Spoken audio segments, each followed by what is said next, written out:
മീൻ ഇല്ലാണ്ട് തന്നെ നമുക്കൊരു മീൻ വറുത്തത് കഴിച്ചാലോ? അപ്പോൾ അതിന് വേണ്ടിയിട്ട് നമ്മുടെ കറിക്കായ ഉണ്ടല്ലോ, കറിക്കായ എടുത്ത് നന്നായി കട്ട് ചെയ്ത് ഇതുപോലെ നീളത്തിൽ കട്ട് ചെയ്ത് വെക്കുക. ഒരുപാട് ചെറുതാവരുത്. എന്നിട്ട് അതിലേക്ക് മുളക് പൊടി ഇടണം, ഗരം മസാല,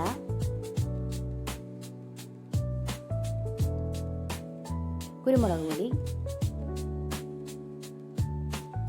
മല്ലിപ്പൊടി, മഞ്ഞൾപ്പൊടി, പിന്നെ ആവശ്യത്തിന് ഉപ്പ്, ഇത്രയും കൂടി ഇട്ട് കുറച്ച് വെള്ളം ഒഴിച്ച് നന്നായിട്ട് മിക്സ് ചെയ്യണം. നമ്മൾ മിക്സ് ചെയ്യുന്ന സമയത്ത് അങ്ങ് ഒരുപാട് വെള്ളം കൂടി പോരുത്, എന്നാൽ വെള്ളം കുറഞ്ഞും പോരുത്. ഒരു കറക്റ്റ് പേസ്റ്റ് രൂപത്തിൽ നമ്മൾ നന്നായിട്ട് ഉടച്ച് കുഴക്കണം. അത് എന്നാലേ അതിനകത്ത് ആ കായലത് പറ്റി പിടിച്ചിരിക്കത്തുള്ളൂ, അല്ലെങ്കിൽ അതങ്ങ് ഒലിച്ചു പോവും. ഒലിച്ചു പോവാത്ത രീതിയിൽ ഇതുപോലെ നല്ല തിക്ക് പേസ്റ്റായിട്ട് നമ്മളത് കുഴച്ചെടുക്കണം. എന്നിട്ട് ഓരോന്നിലും നല്ലതായിട്ടത് കോട്ട് ചെയ്ത് വെക്കണം.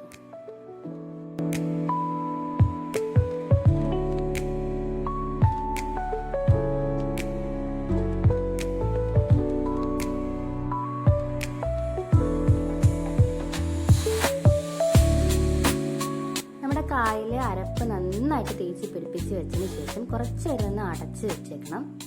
എന്നിട്ട് ഒരു ഫ്രൈ പാൻ എടുക്കുക, എണ്ണ ഒഴിക്കുക, വറുക്കുക.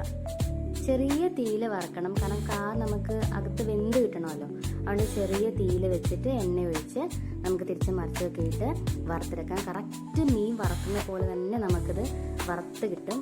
നല്ല രസമായിട്ട് തന്നെ കിട്ടും. പിച്ചമ്പഴൊക്കെ നല്ല കറക്റ്റ് മീൻ പിച്ചുന്ന പോലെയൊക്കെ ഇരിക്കും.